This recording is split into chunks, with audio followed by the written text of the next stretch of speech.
नमस्कार, capital TV Uttar Pradesh देख रहे हैं आप और मैं हूं आपके साथ अखिलेश पांडे। देश में घुसपैठियों के प्रवेश और उनकी बढ़ती संख्या के इजाफे ने न सिर्फ देश भर के अलग अलग हिस्सों में अपना डेरा डाला है, बल्कि चुनाव के दौरान इन घुसपैठियों का इस्तेमाल करने के लिए इनका फर्जी Aadhaar card, ration card, voter ID card, उन्हें रहने के लिए स्थान, करने के लिए काम और उसके बदले में दाम भी दिया जा रहा है। और इसके चलते यही घुसपैठिए रोहिंग्या या बांग्लादेशी आहिस्ता आहिस्ता पूरे देश में पनपते जा रहे हैं और देश को घुन की तरीके से भीतर ही भीतर खोखला करने का काम भी करते जा रहे हैं। और इनकी मदद करने वाली स्वार्थी नेताओं की टोली और स्वार्थी राजनीतिक दल इनका इस्तेमाल वोटिंग के दौरान करते हैं और इनके वोट बैंक के आधार पर सत्ता की कुर्सी पाने की चाहत रखते हैं। कुछ ऐसे ही हालात बन गए हैं देश की राजधानी दिल्ली के भी, जहां की डेमोग्राफी पूरी तरह बदल गई है। जी हां, दिल्ली के 280 वार्डों में से 147 वार्डों की डेमोग्राफी पूरी तरीके से बदल गई है और कुछ लोग अपनी कुर्सी और अपनी सत्ता बचाने के लिए इन घुसपैठियों को शरण दे रहे हैं। और ऐसा सिर्फ दिल्ली ही नहीं, बल्कि देश के कई अलग अन्य कई राज्यों में भी हो रहा है। यानी देश भर में व्यापक रूप में घुसपैठिए अपनी पैठ जमा रहे हैं। इसी मामले पर सुप्रीम कोर्ट के वरिष्ठ अधिवक्ता अश्विनी उपाध्याय ने माननीय सुप्रीम कोर्ट में एक पीआईएल भी दाखिल की थी और इसको लेकर अब भी सुनवाई लगातार जारी है। इसी को लेकर देश की जनता और साथ ही विभिन्न राज्यों की सरकारों को भी अश्विनी उपाध्याय ने आगाह किया है। आखिर देश में घुसपैठिए और उनके मददगार कैसे देश के लिए बन रहे हैं अभिशाप और कैसे कर रहे हैं देश को खोखला और कैसे होगा उनका इलाज, आइए जानते हैं और समझते हैं हमारी इस कहानी में, जिसको विस्तार से बताया है सुप्रीम कोर्ट के वरिष्ठ अधिवक्ता अश्विनी उपाध्याय ने। दिल्ली में कुल 70 विधानसभा है। हर विधानसभा में 4 वार्ड है और अब जो टाटा और जेएनयू की रिपोर्ट आई है उसमें यह कहा गया है कि दिल्ली के 147 स्थानों की डेमोग्राफी बदल गई है और ये डेमोग्राफी में बदलाव आया है घुसपैठियों के कारण। मैंने 2017 में पीआईएल फाइल किया था सुप्रीम कोर्ट में और वो पीआईएल अभी भी सुप्रीम कोर्ट में चल रही है।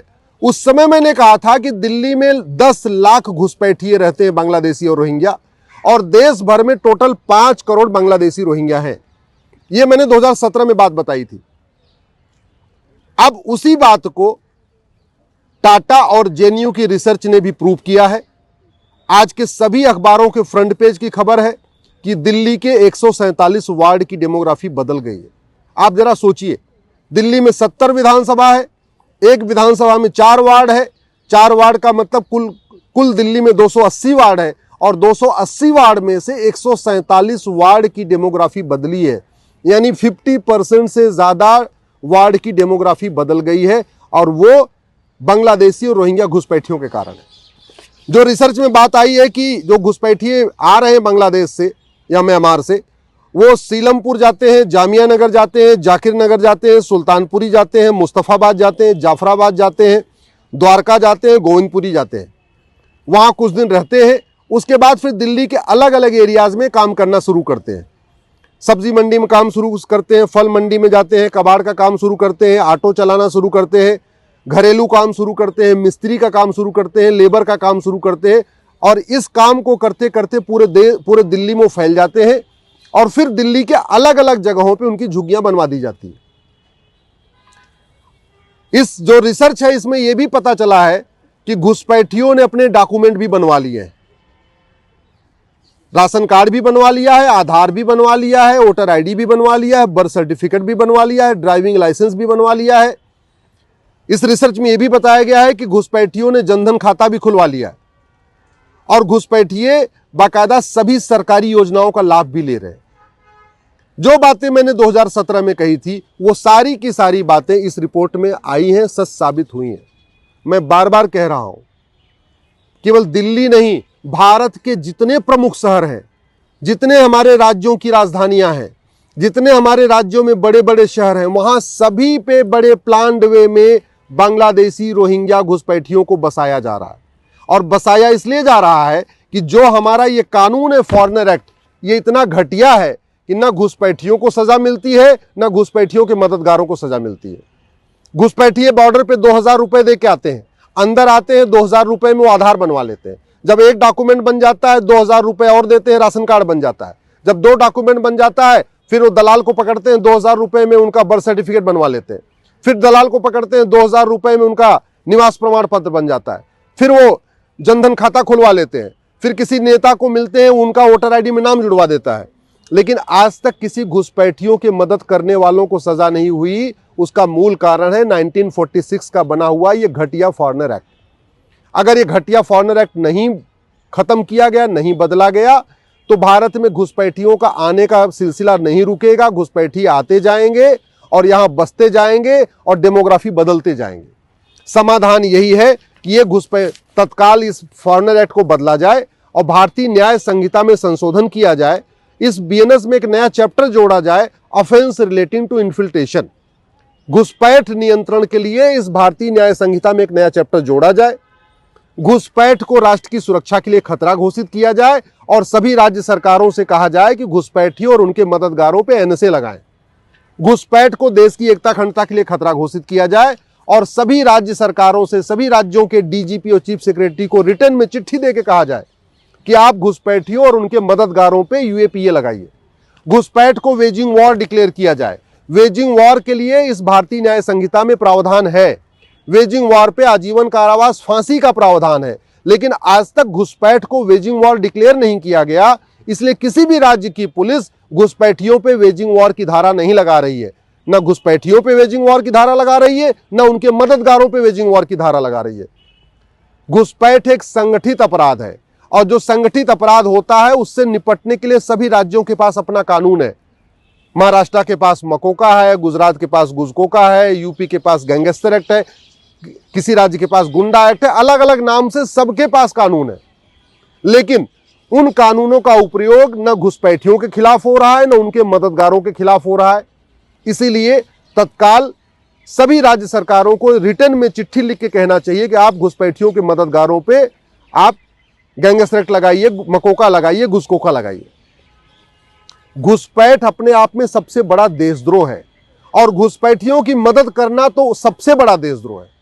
लेकिन न घुसपैठियों पे देशद्रोह की धारा लग रही है जो अवैध रूप से आ रहे, न घुसपैठियों के मददगारों पे देशद्रोह की धारा लग रही है। जब तक जब तक ये फॉरेनर एक्ट खत्म नहीं होगा और जब तक भारतीय न्याय संहिता में एक नया चैप्टर नहीं जुड़ेगा, ऑफेंस रिलेटिंग टू इन्फिल्ट्रेशन, जब तक घुसपैठियों और उनके मददगारों के खिलाफ एनएसए, यूएपीए, वेजिंग वॉर, देशद्रोह और गैंगस्टर नहीं लगेगा, जब तक घुसपैठियों और उनके मददगारों की 100% प्रॉपर्टी नहीं जब्त होगी, उनकी नागरिकता नहीं खत्म होगी, उनको आजीवन कारावास नहीं दिया जाएगा, तब तक घुसपैठ बंद नहीं होगी। और घुसपैठ नहीं बंद होगी तो जैसे दिल्ली के 280 वार्ड में से 147 वार्ड की डेमोग्राफी बदल गई है, ऐसे आने वाले टाइम में बाकी शहरों की भी डेमोग्राफी बदल जाएगी और बदल रही है, बहुत तेजी के साथ बदल रही है। समाधान यही है, तत्काल घुसपैठ नियंत्रण कानून, घुसपैठ के नियंत्रण के लिए एक नया चैप्टर बनाया जाए। नार्को पॉलीग्राफ ब्रेन मैपिंग कानून बनाना जरूरी है, क्योंकि घुसपैठिए सच बोलेंगे नहीं और घुसपैठियों को अगर पुलिस डंडे से पीटेगी तो घुसपैठियों के मददगार सुप्रीम कोर्ट भाग के आ जाएंगे मानवाधिकार की दुहाई देने के लिए। और दे रहे, हमने 2017 में जो पीआईएल फाइल किया है, घुसपैठियों को डिटेक्ट करो, घुसपैठियों को डिटेन करो, घुसपैठियों को डिपोर्ट करो, उसके खिलाफ बहुत सारी याचिकाएं फाइल हो गई है और बहुत सारे बड़े बड़े वकील अपीयर भी कर रहे हैं घुसपैठियों के समर्थन में। तो जब तक नार्को पॉलीग्राफ ब्रेन मैपिंग कानून नहीं बनेगा, घुसपैठियों को नार्को टेस्ट करके, पॉलीग्राफ टेस्ट करके नहीं पूछा जाएगा कि तुम बॉर्डर पे अंदर कैसे आए और यहां आए तो तुम्हें बंगाल बॉर्डर से, असम के बॉर्डर से यहां तक कौन लाया, और यहां आए तो तुम्हारी झुग्गी किसने बनवाई, तुम्हारा आधार किसने बनवाया, तुम्हारा राशन कार्ड किसने बनवाया, तुम्हारा ड्राइविंग लाइसेंस किसने बनवाया, तब तक पूरी सच्चाई सामने नहीं आएगी। और जब तक केवल घुसपैठियों पे कार्रवाई होगी तब तक घुसपैठ बंद नहीं होगी। घुसपैठियों के मददगारों पे पहले कार्रवाई होनी चाहिए, घुसपैठियों पे उसके बाद में होना चाहिए, तब कानून का खौफ पैदा होगा। और अगर हम सोच रहे हैं कि एनआरसी करके घुसपैठियों को आइडेंटिफाई कर लेंगे, तो घुसपैठिए 6 करोड़ हो चुके हैं। हमने असम में एनआरसी किया था और वो फेल हो गई। क्यों? क्योंकि जब वहां रजिस्टर बनाने के लिए लेखपाल पटवारी गए, घुसपैठियों ने फिर 2-2 हजार पकड़ा दिया और नतीजा ये हुआ कि घुसपैठियों का नाम तो रजिस्टर में एंट्री कर लिया और असम के लोगों का नाम छोड़ दिया। बाद में फिर वहां हंगामा हुआ, पता चला असम के जो असली लोग हैं वो तो उनका नाम बाहर हो गया रजिस्टर से, घुसपैठियों का नाम जुड़ गया था। तो भ्रष्टाचारियों पे कठोर कार्रवाई करनी पड़ेगी। आपको घूसखोरी को देशद्रोह घोषित करना होगा, भ्रष्टाचार को देशद्रोह घोषित करना होगा। अभी अपने बंगाल बॉर्डर पे एक बीएसएफ का कमांडेंट पकड़ा गया था, उसके पास 22 करोड़ रुपए हवाला के जरिए फंडिंग आई थी। आप सोचिए 22 करोड़ रुपए जिसके पास फंडिंग आई, उसने कितने घुसपैठियों को अंदर कराया होगा, तब तो 22 करोड़ आया ना। तो ये कड़वी सच्चाई है। भ्रष्टाचार जब तक नहीं रुकेगा तब तक घुसपैठ नहीं रुकेगी, और जब तक कठोर कानून नहीं बनेगा तब तक ना भ्रष्टाचार रुकेगा ना घुसपैठ रुकेगी। अगर भ्रष्टाचार नहीं रुका, घुसपैठ नहीं रुकेगी, तो भारत की डेमोग्राफी बदलती जाएगी। और अब बड़े चालाकी से ये घुसपैठिए हिंदू नाम से सारी डॉक्यूमेंट बनवा रहे हैं। अब ये घुसपैठिए सोनू, मोनू, डब्बू, बबलू, पप्पू ऐसे नामों से सारे डॉक्यूमेंट बनवा रहे हैं, क्योंकि जिससे किसी को शक न हो। अब ये घुसपैठिए बाकायदा तिलक भी लगाते हैं, घुसपैठिए बाकायदा यहाँ पे हाथ में रक्षा भी पहनते हैं, राम राम भी बोल रहे हैं, सब कुछ कर रहे हैं।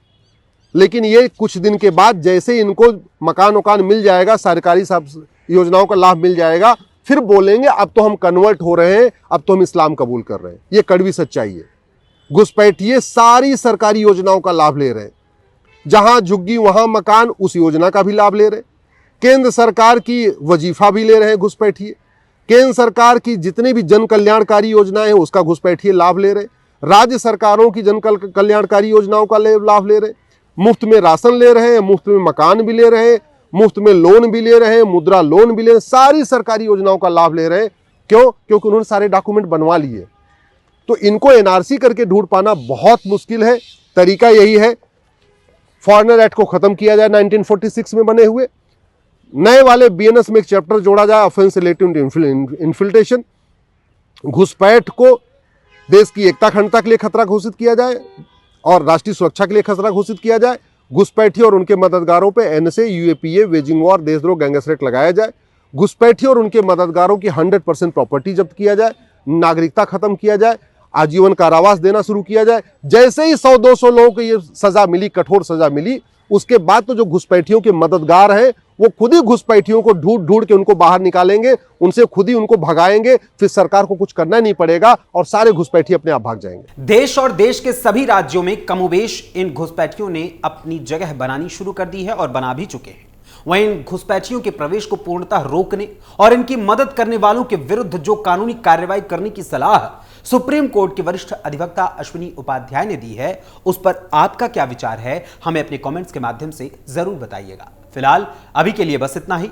फिर मुलाकात होगी किसी और खबर, किसी और मुद्दे, किसी और विषय के साथ। तब तक के लिए मुझे अनुमति दीजिए। धन्यवाद। नमस्कार।